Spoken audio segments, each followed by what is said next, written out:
descend upon them here assembled, and grant that they may, as mere presence, treat and consider all matters that shall come under their consideration, so just and faithful a manner as promote your honor and glory, and to advance the good of those whose interests you have committed to their charge. Amen.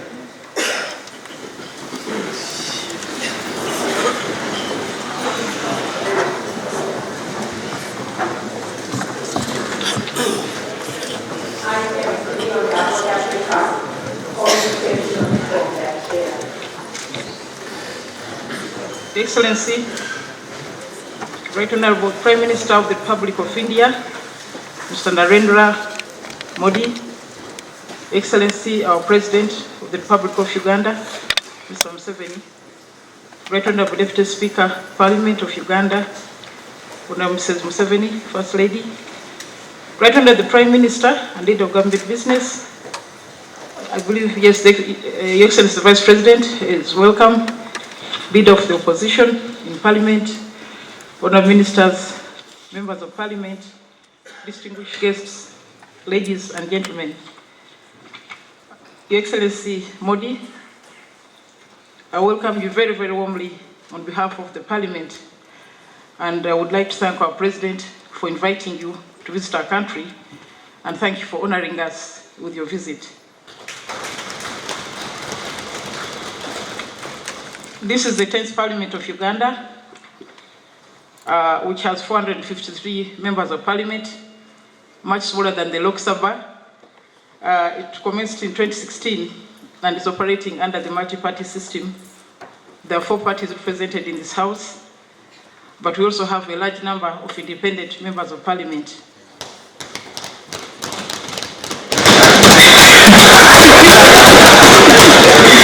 The National States Movement Party has more than 2/3 of the members of this Parliament.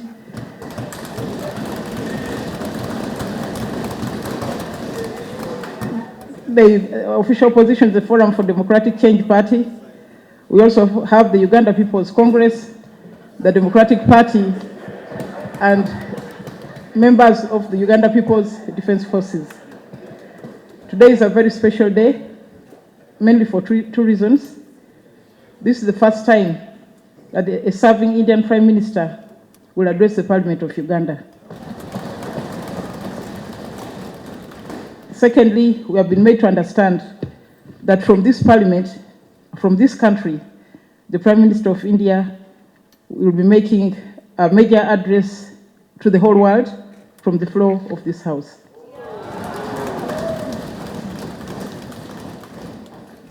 Uganda and India enjoy very close and cordial relations. This goes back before independence.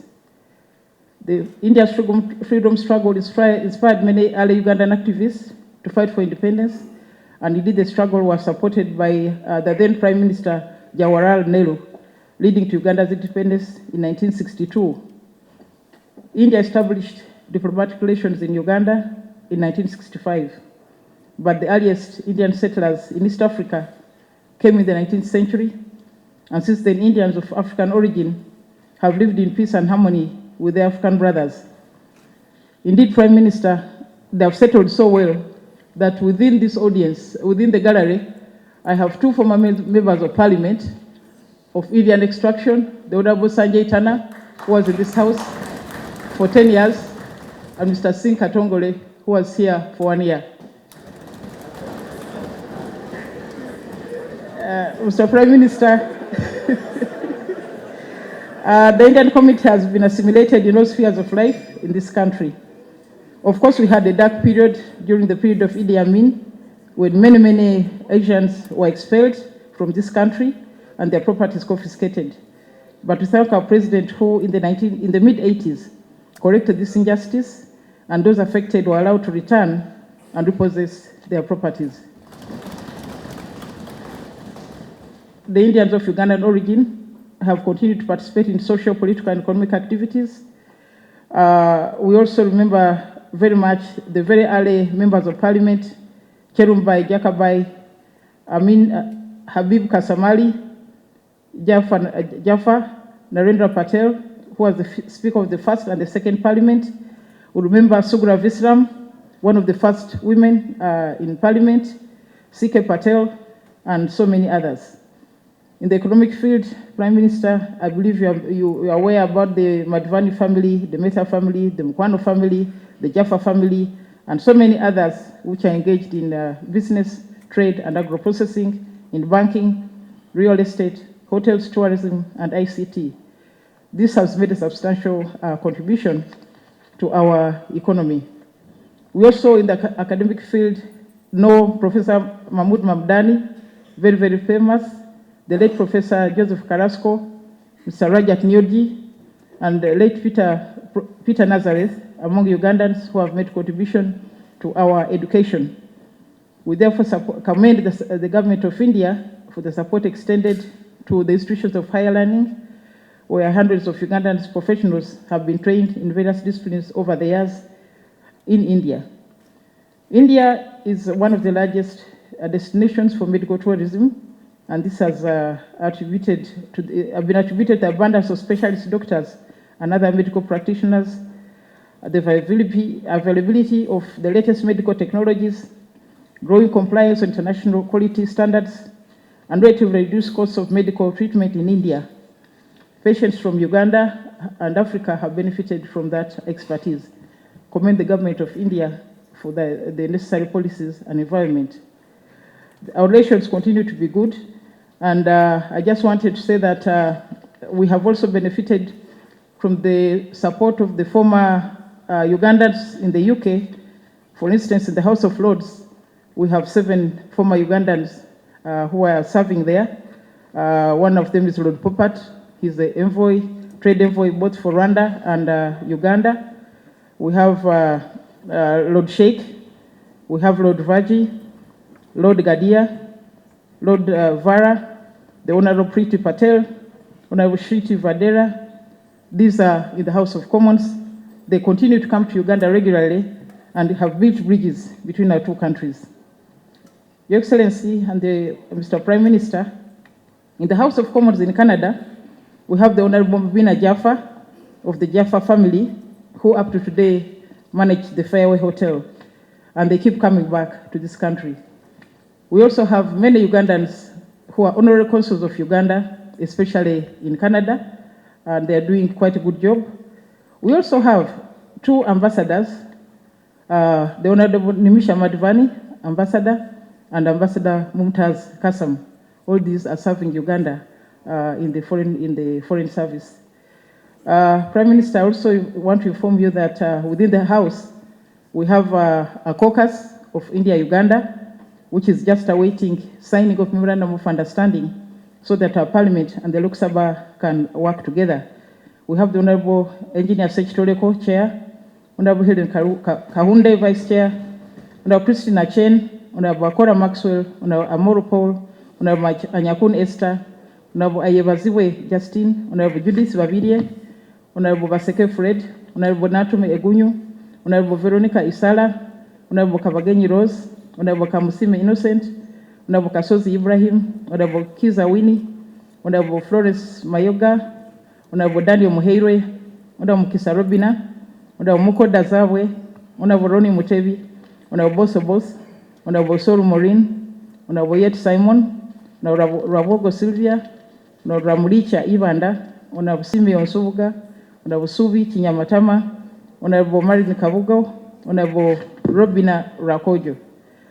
Prime Minister, in closing, I wanted to also inform you that we have a monument at the edge of the River Nile where the late Mahatma Gandhi's ashes were interred.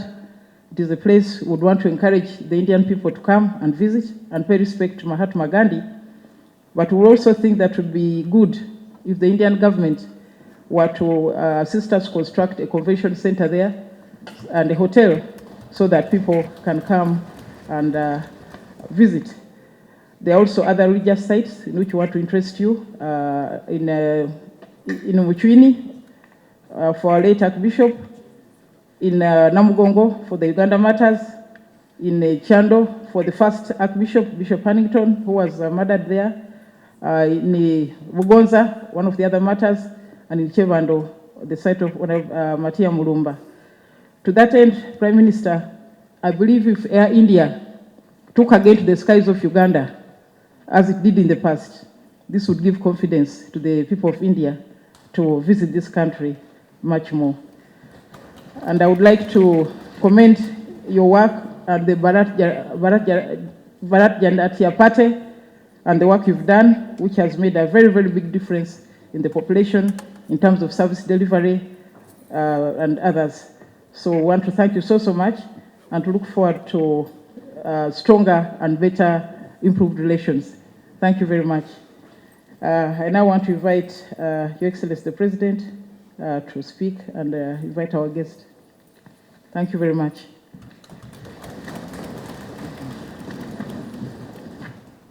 His Excellency Narendra Modi, Prime Minister of India, His Excellency the Vice President of Uganda, the Right Honorable Speaker of Parliament, the Right Honorable Prime Minister, the Right Honorable Deputy Prime Ministers, Honorable Ministers, the Right Honorable Leader of the Opposition,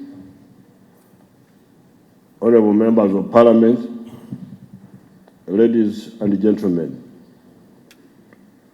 On behalf of all the Ugandans, I welcome the Right Honorable Narendra Modi, Member of Parliament and Prime Minister of India.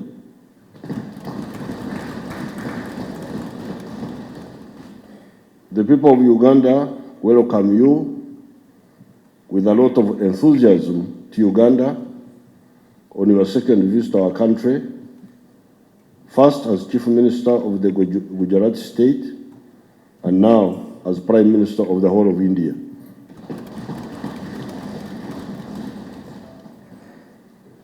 I've also had the honor of meeting you in India when I came for the Africa-India Summit in 2015, and more recently in Chogum, at Buckingham Palace and Windsor Castle.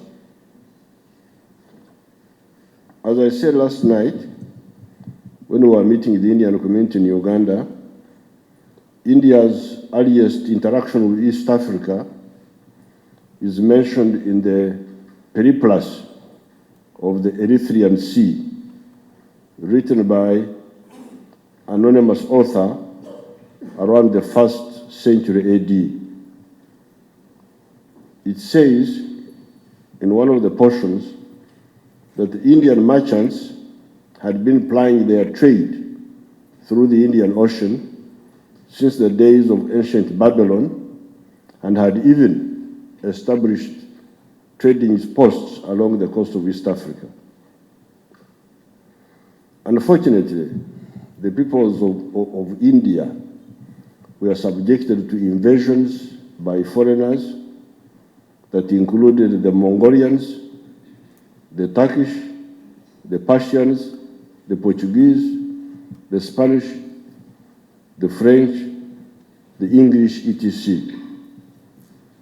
Just like in Africa, these traumas inflicted on us by invaders that caused pain and humiliation, but also woke us up.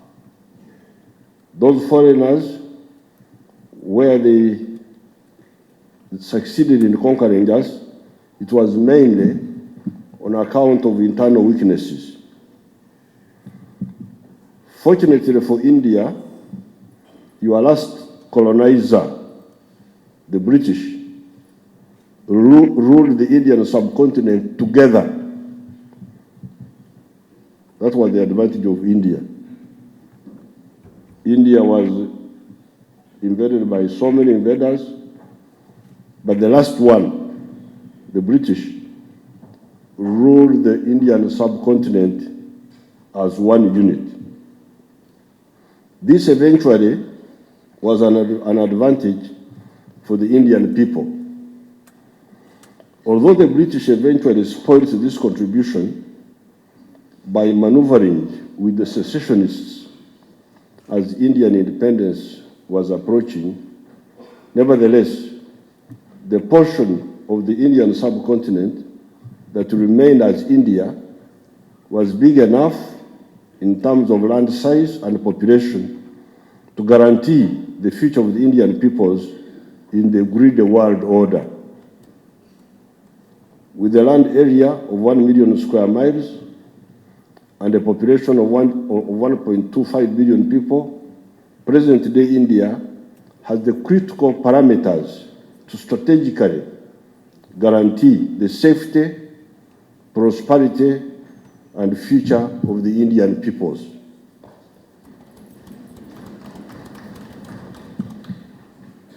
Africa, on the other hand, did not have the good fortune of sufficient political integration before or during colonialism.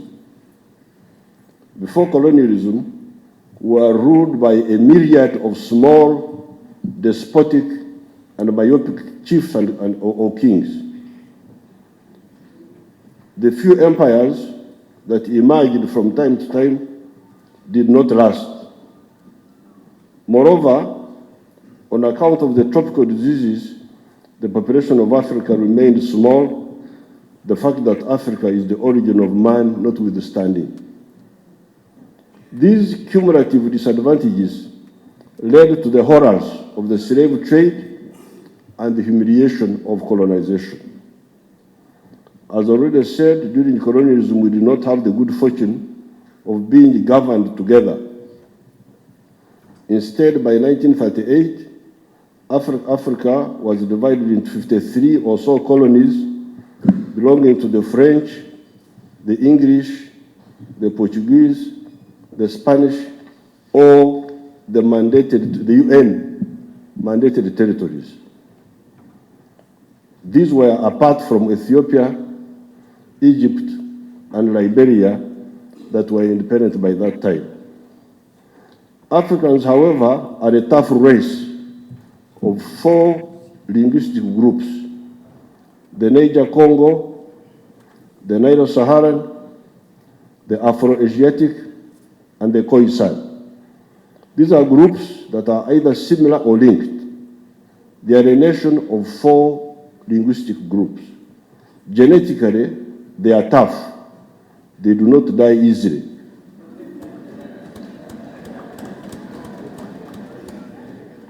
That is how they survived the horrors of the slave trade, colonialism, and the intertribal wars fomented by the myopic chiefs.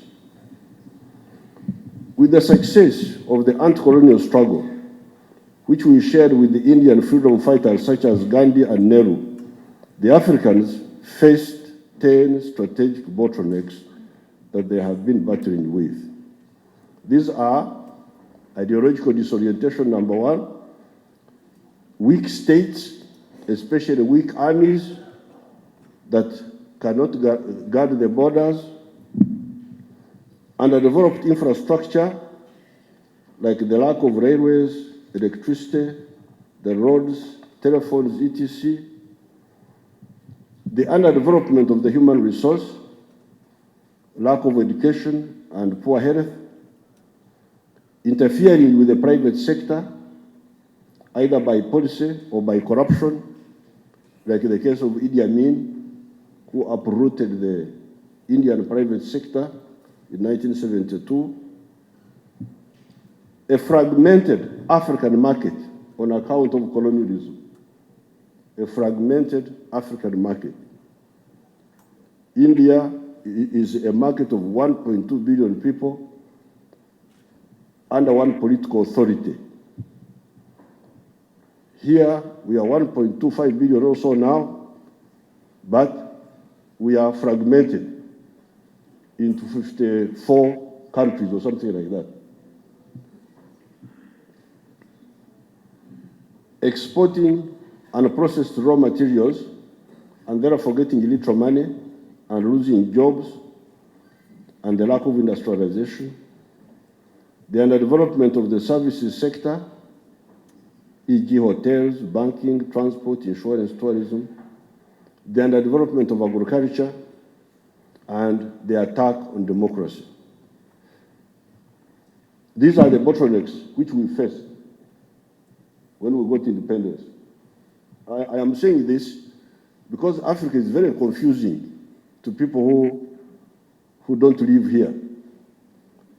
The problem is, how can such a rich continent also be poor? People cannot easily understand this. They may not tell you, but they wonder when they look at you. But these people, the country is so rich. Why are these people poor?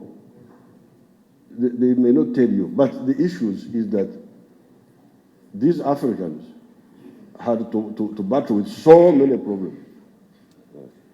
Now, the point is that, the good point is that fortunately, like your movement, the movement you started after independence, which eventually got rid of the Indian Congress Party of Nehru. We also started a political movement here called the National Resistance Movement.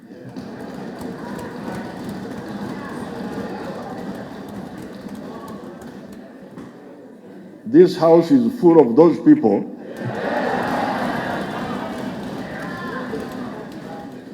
plus a few friendly forces.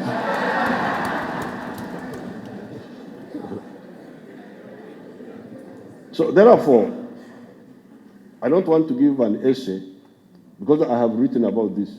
I will give you these documents. The good thing is that we know these bottlenecks, because they were also not easy to identify at first. People didn't know, they were saying this, saying that, but eventually,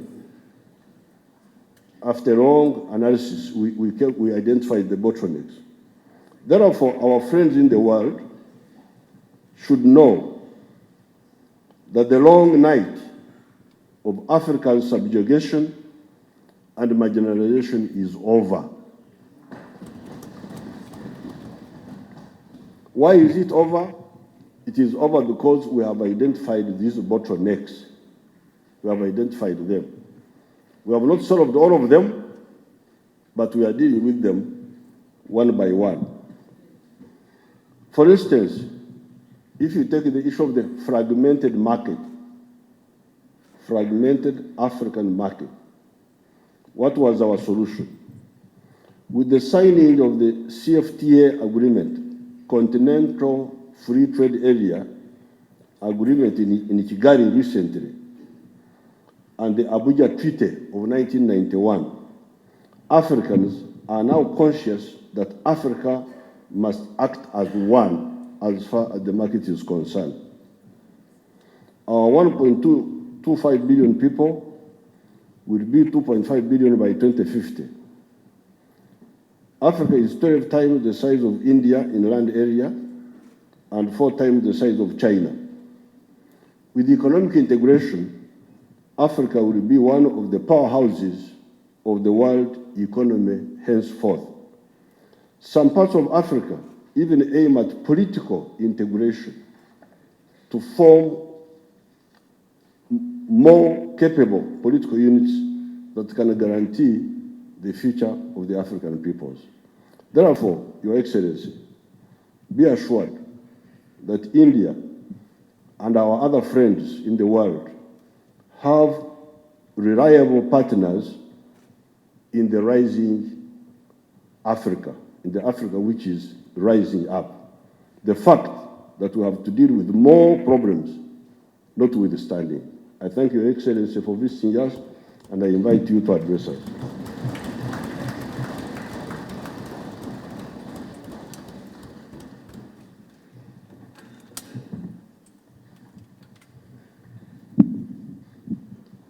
President Yoweri Museveni, Your Excellency, the Vice President, Right Honorable Rebecca Kadaga, Speaker of the Ugandan Parliament, Honorable Ministers, Honorable Members of the Parliament, Excellencies, brothers and sisters, Namaskar. Bala Musija.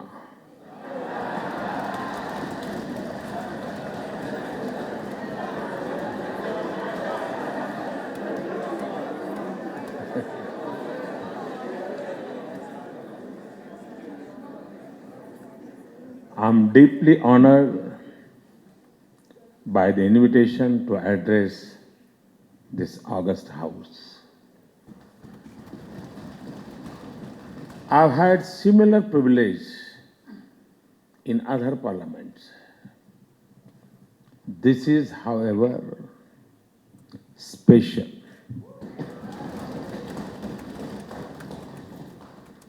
This honor has come to a Prime Minister of India for the first time. It's a great honor for the 1.25 billion people of India.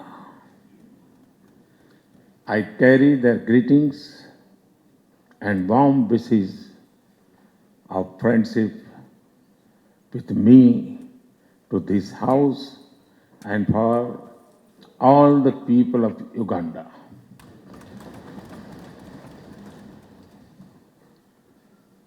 Your presence, Madam Speaker, reminds me of my Lok Sabha, which also has a lady speaker.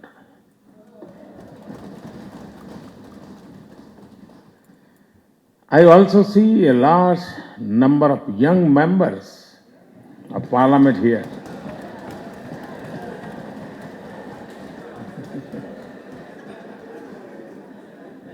This is good news for democracy.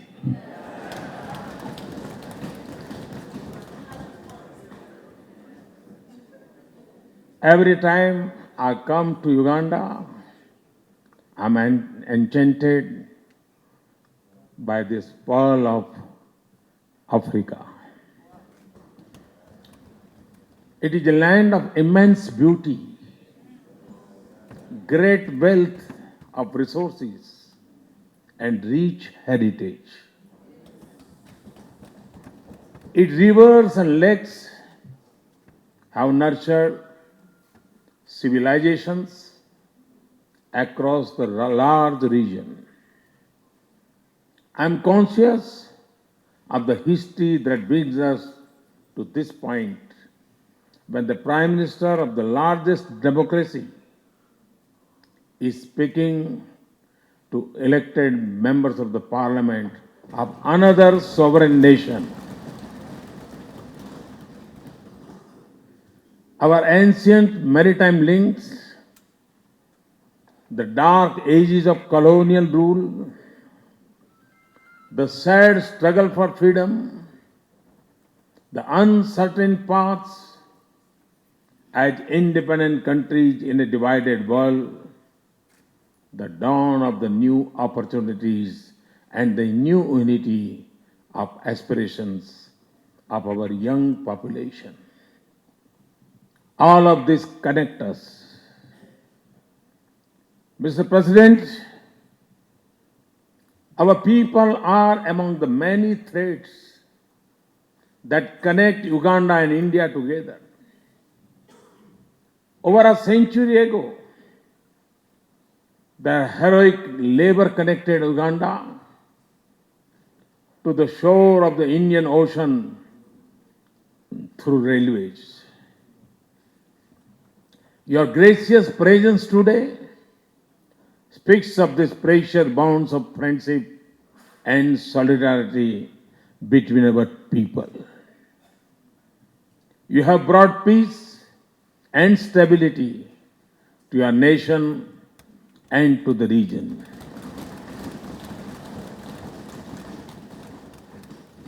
You have put it on the path of growth and progress, overcoming many challenges. You have empowered women and made your nation more inclusive. Your visionary leadership has enabled Ugandan people of Indian origin to return to their cherished home, regain their lives, and help rebuild the nation that they deeply love. In opening the State House to the celebration of Deepavali, you have light up the many strands of the ties that connect India and Uganda. Among these, the most sacred is the site at Jinja, at the source of River Nile, where a portion of the ashes of Mahatma Gandhi were immersed. In his life and beyond, he is one with Africa and Africans. And at the sacred site in Jinja, where a statue of Gandhiji now stands, we will build a Gandhi Heritage Center.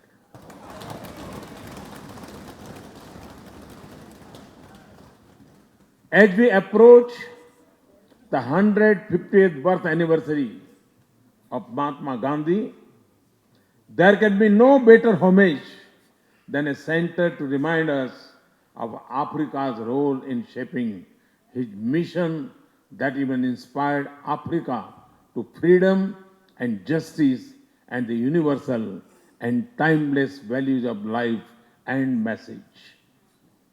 Excellencies, the story of India's own freedom struggle is closely linked to Africa. It is not just the 21 years that Gandhiji spent in Africa, or the first non-cooperation movement he led. For India, the moral principle of independence movement, or the peaceful means to pursue it, were not just confined to the boundaries of India or to the future of Indians. It was a universal quest for liberty, dignity, equity, and opportunity for every human being. Nowhere did it apply more than in Africa.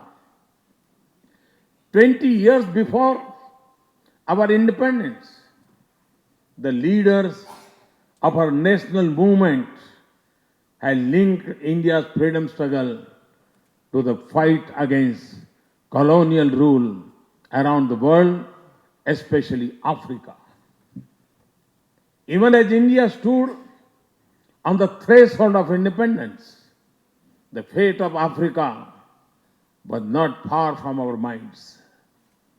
Mahatma Gandhi firmly believed that India's freedom will remain incomplete so long as Africa remains in bondage.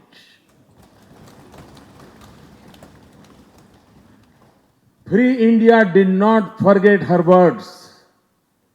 India pursued Afro-Asian solidarity in Bandung. We stood firm in opposition to apartheid in South Africa. We took leading and bold position in former Rhodesia, which is now known as Zimbabwe, in Guinea-Bissau, Angola, and Namibia. Gandhiji's peaceful resistance inspired leaders like Nelson Mandela, Desmond Tutu, Albert Luthuli, Julius Nyerere, and Kwame Nkrumah. History is witness to the success of the ancient wisdom of India and Africa and the enduring strength of peaceful resistance. Some of the most profound changes in Africa came through Gandhian methods. India's principal support to Africa's liberation movements often came at a cost to our nation's trade. But nothing mattered in comparison to Africa's freedom. Excellencies, Our economic and international partnerships are over the past 7 decades have been promoted as much by economic impulse as by the moral principles and emotional bonds. We sought a fair and equitable access to markets and resources. We fought together to make development the foundation of global trade. And we worked to diversify economic partnership between countries of the South. Our doctors and teachers went to Africa not just to seek professional opportunities, but in solidarity with a common cause of development and free nations. As President Museveni said at the India-Africa Forum Summit in Delhi in 2015, and I quote, "We fought against colonial rule together. Let us fight for mutual prosperity together." Unquote.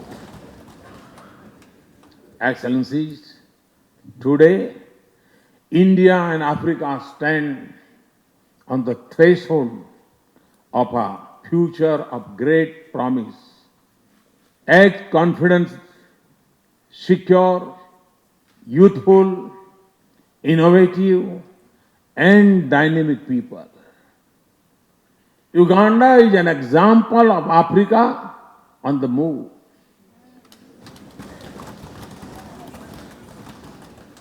It is witnessing increasing gender parity, rising education and health standards, and expanding infrastructure and connectivity. It is a region with growing trade and investment. We are seeing a surge of innovation. We in India rejoice in every African success because of our deep bonds of friendships. Excellency, India is proud to be Africa's partner. And Uganda is central to our commitment to the continent. Yesterday, I announced 2 lines of credit for Uganda. The first of $141 million for electricity lines, and the second of $64 million for agriculture and dairy production. As in the past, we will continue to support the aspirations of the people of Uganda in agriculture and healthcare, education and training, infrastructure and energy, capacity building in government, and training in defense. I compliment President Museveni and this House on the decision to join the International Solar Alliance. Excellencies, as with Uganda, we have deepened our partnership and engagement across the vast expanse of Africa. In the past 4 years, our President, Vice President, and I have collectively visited no less than 25 countries in Africa. Our ministers have covered virtually all African nations. We were honored to host all 54 countries, over 40 at heads of state and government level at the 3rd India-Africa Forum Summit in October 2015. We were also privileged to host many African leaders for the inaugural summit of the International Solar Alliance. Other than all these, 32 heads of state or government from Africa have visited India in the last 4 years. My home state, Gujarat, was proud to be the host of the first ever meeting of the African Development Bank in India last year. And we are also opening 18 new embassies in Africa. Excellencies, our development partnership currently includes implementation of 180 lines of credit worth about $11 billion in over 40 African countries. At the last India-Africa Forum Summit, we had committed a concessional line of credit of $10 billion and $600 million in grant assistance. Every year, over 8,000 African youth are trained in a diverse set of programs. As always, our efforts will be driven by your priorities. Indian companies have invested over $54 billion in Africa. Our trade with Africa is now over $62 billion. This is over 21% more than in the previous year. Africa's exports to India are growing, and our economic ties are now increasingly driven by new partnerships of innovation in the digital economy. The Pan-Africa e-network links 48 African countries to India and to one another. It can become the new backbone for digital innovation in Africa. With several coastal nations, our partnership now seeks to harness the benefits of blue economy in a sustainable manner. And India's medicines turn the tide on diseases that were once a threat to Africa's future. They also continue to make healthcare affordable and accessible to many. Excellencies, as we work together for prosperity, we have stood together for peace. Indian soldiers have served in blue helmets so that Africa's children can look to a future of peace. We are proud of the work of Indian peacekeepers in over a dozen United Nations peacekeeping missions in Africa since our first mission in Congo in 1960. In all the UN peacekeeping missions in the world, 163 Indians have made the supreme sacrifice. This is among the highest number for any country. Almost 70% of this martyrdom embraced just in Africa. Today, over 6,000 Indians serve in 5 peacekeeping operations in Africa. Indian women established a landmark with the first all-female police unit of the United Nations in Liberia. Our defense and security cooperation is growing with nations in Africa as we work together to counter terrorism and piracy and keep our seas secure. Excellencies, India's engagement with Africa will continue to be guided by 10 principles. 1. Africa will be at the top of our priorities.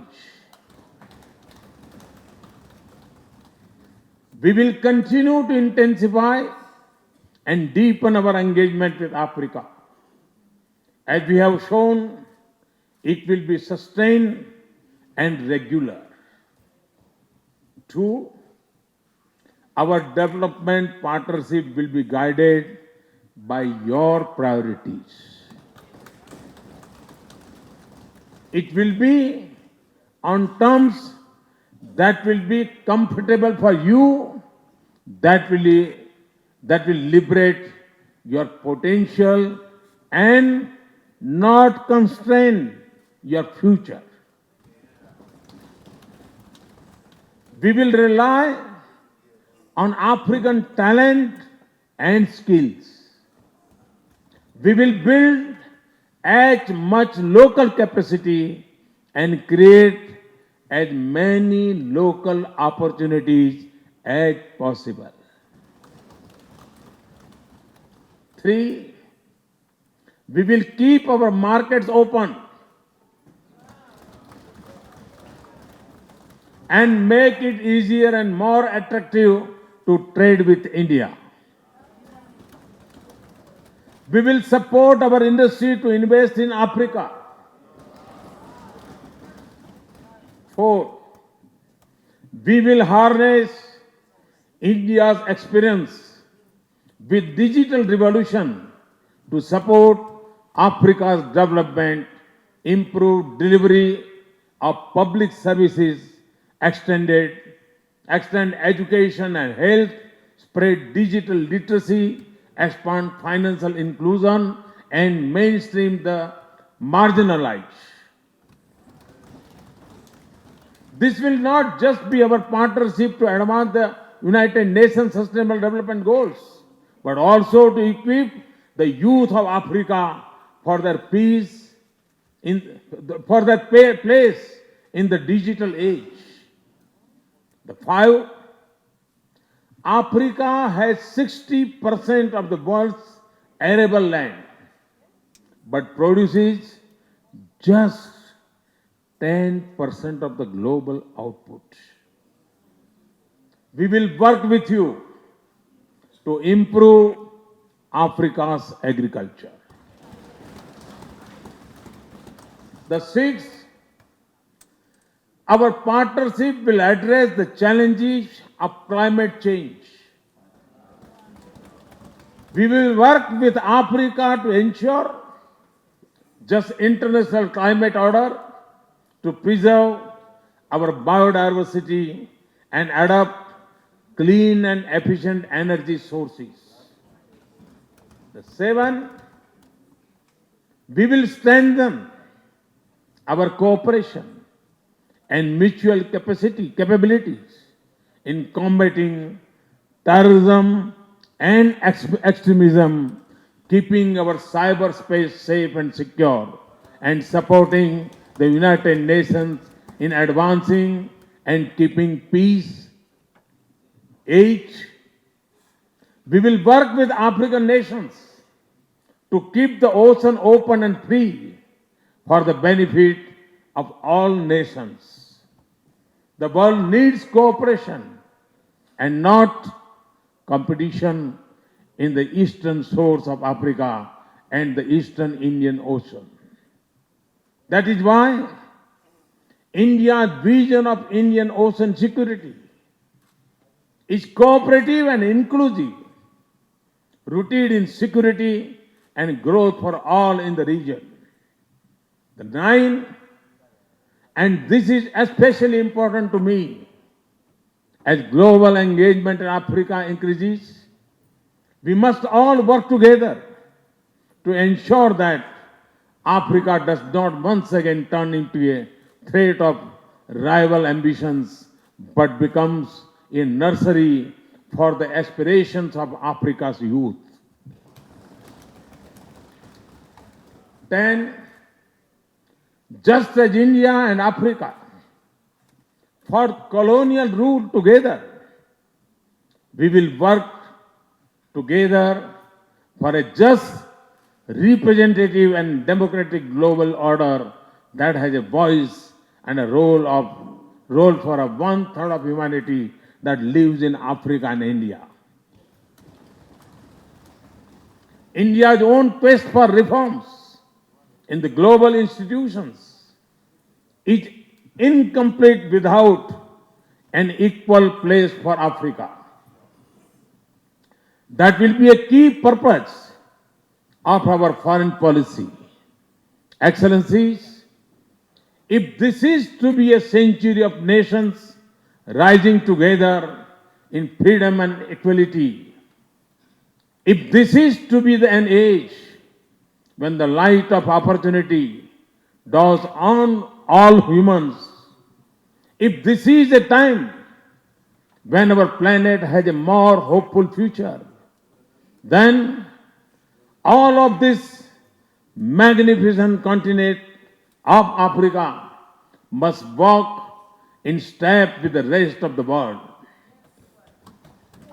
India will work with you and for you.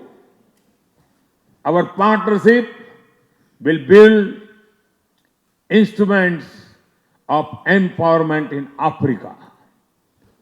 We will stand in solidarity with your endeavors in transparency, with respect, and on the principle of equality.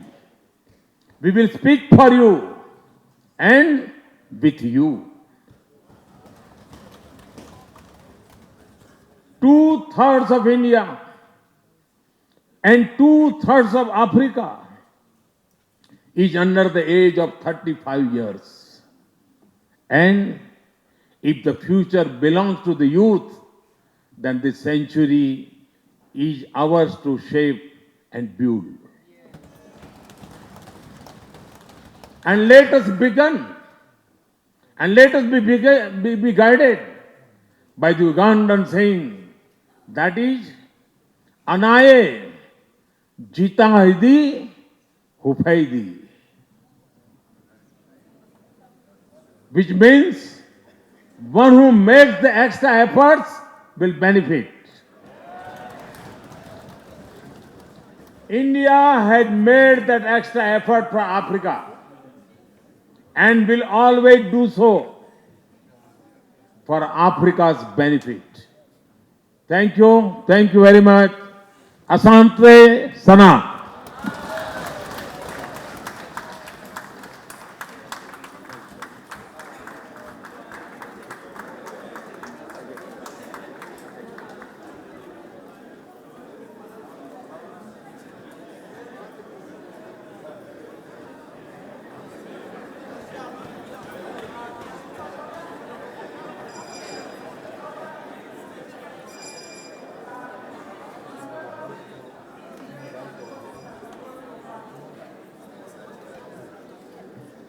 I want to, Right Honorable Speaker, I want to thank His Excellency the Prime Minister for his statement and for the 10 principles of India's relationship with Africa,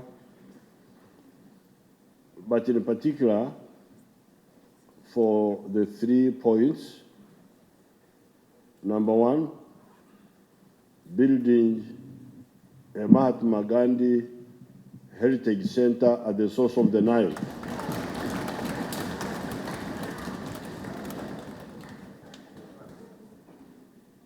This idea came from India because before the Prime Minister came, they had sent advance information that they want to give a grant for building a convention center for Uganda, where to hold conventions. So when we got into more detailed discussion, we found that some other people working with the Malaysians, we are already developing a convention center somewhere else in Kampala. Then when I met the Prime Minister, he said, by the way, Jinja, this holy seat of Jinja, where the ashes of Mahatma Gandhi were immersed, we had put a statue of Gandhi. So why don't we look at it? I said, yes, this is the right thing. Let's put that something which we shall plan in detail together with the Indian side on that side of the Nile, which has really not been developed. So I thank him very much. Then you heard about the health care. Health care, you know how many Ugandans go to India for health care. So if the Indian groups can invest here to deal with some of those issues that take people to India, that will be a very big support. Then finally, I agreed with him that part of the Indian line of credit, which he talked about, should be used to purchase machinery from factory machines from India that would add value to our numerous products here, to grain, to fruits, to leather. So the business people, our business people should take this one up. I will follow it up with him, because that one will solve so many of our problems. You know how much maize we export and process, leather and processed, coffee and processed, so many unprocessed products. So this is another. So I thank the Prime Minister, and I think mumpigie makofi.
Bike निकाल के वहाँ से रुक जा, अभी वहाँ पर TM को जान लेती, जल्दी मत कर, अभी उनको निकलने दे। वो निकालेगा स्वरूप, बोला मैंने, स्वरूप आ गया क्या? वो लग रहा है ना उसकी, उसमें निकल उसको बोला मैंने, बाइक वहाँ लगा हुआ है।